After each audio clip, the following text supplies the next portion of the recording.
The Bridge Association was started in April 1988 because there was a need for a different type of training organisation for people with learning disabilities to try and give them the skills that they could live independently, be part of their community and hopefully get a job. And up until that point there really had only been adult centres, so there wasn't really anything about an European social fund money became available. So the first application was put forward for that and was very successful. So it started in 1988 and it's evolved all these years later. So now we have our training unit, which is well established. We specialise in 3 different areas, which is retail, horticulture propagation and catering. And then built in that, because it's personal centred planning for all the trainees, we build into that independent living, personal development, all the things that we do, and the education courses are in as well. We do them 4 days a week. And again, that's about reinforcing your numeracy and your literacy, but making it very practical that whatever we teach is you can use it in day-to-day living. So then that evolved into us setting up 2 social firms, social enterprises, which is Bridge Quirky Emporium and Hug a Mug Ability Cafe. And the reason that these things came about is because it's very trainee-led. Now that was fought for. We did it took us 8 years in a court case to win them the right to have a direct payment so that they could dictate what they wanted their future to be and not for someone else to come along and tell them what their future should be, which we felt was very important. And that made us then rethink everything come 2016. So we sat down and we did a 10-year plan at that point. So one of the things we sat down and we thought we're going to rejig everything that we do. So we went back to everything we do is practical based, and that's where they shine. Once you've taught them all that and they know what they're doing, that's them gained really good knowledge. Here in the Bridge, we have 3 different departments. Horticulture and upcycling, retail and craft, and housekeeping and catering. So in the catering and housekeeping department, they look after the cleanliness of the building and everything, but they also make fresh scones every day for our cafe, Hug a Mug, which is up in the Castle Mall, and they also make a lunch every day for us in the unit here, which is teaching the trainees independence if they live on their own.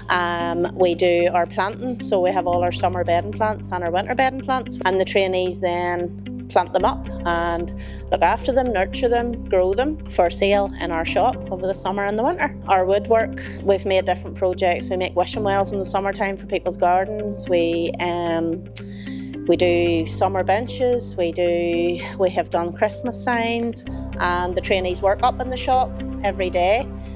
So they're learning all about customer service and everything like that from a retail point of view, stocking out the shop, pricing everything, and then in their craft department they're also doing their crafts to sell in the shop then as well to the customers. We also have the educational classes that go on. We have days out, trips out over the summer. There's loads of different events go on over the summer. We have coffee mornings, we have that will be up in the cafe, up in the Castle Mall, and obviously at the minute there's wee events going on for fundraising for the new building. When we moved from our existing site on the old Dangalon estate over to here, this was 3 water treatment plants. We managed to secure some European funding and money from the Peace One project back in the late 90s, early noughties. Got that converted into the current unit that we're in. That was a major milestone for the organisation. It opened up more avenues for us because we were able to increase the services that we were able to give to our trainees and make them a greater part of the organisation going forward. We have to make those changes, we have to adapt and be willing to change with the times. We've done so from an organisation of 6 employees in 2016. We've now got a staff of 19 and we've increased our trainees from 14 per day up to 42, which is a massive achievement. Our new building, when it's built, will give us the capacity then to open that up over 6 days a week. We can have up to 50 adults per day coming in, which is a massive milestone for us. We know it's achievable and manageable by ourselves. It also opens up great opportunities for more people with a learning disability to come to us and to give peace of mind to all their families, to know that when they're coming to us they're in a safe environment and they can get on with their daily lives and let us do our jobs to the best of our ability. Then we realised like further down the road that we would need a forever home. So that's one of the reasons why we went behind and thought, you know what, we want a forever home. That's the legacy we want to leave. And hopefully we'll have this brand new building. It'll have everything you need plus more. And we'll have a community hub as well for learning disability, where we'll be able to supply all the information to anyone with a learning disability. They can come to a one-stop shop and get all the help they need, and also that we can offer training to other community organisations that can't afford to pay for that kind of training. So when we go to the new building, we want to register as an OCN centre, accredited ourselves. This is 2016. We've had a look at what we do and how we go about that, making sure that our trainees are to the forefront. We decided to develop the football team, and in our first year we're very, very successful. Before we entered the league, we entered the George Best Cup, and we're very, very fortunate, extremely fortunate to win the competition. And we won the league as well. So we re-entered the George Best Cup for a second year, and they moved us up a grade because we had to play in a higher division.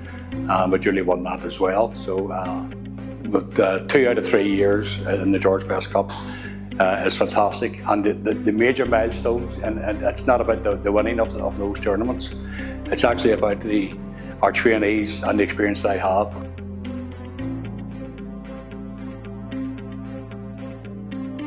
Our things we've started is our quirky choir, where our trainees went around all the care homes in Antrim and slightly further afield, sang in Castlemile, and that was duly noted by the council, and we won an award thanks to our quirky choir.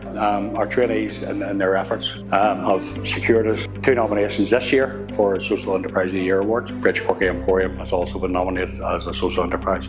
But our trainees work on there on a daily basis.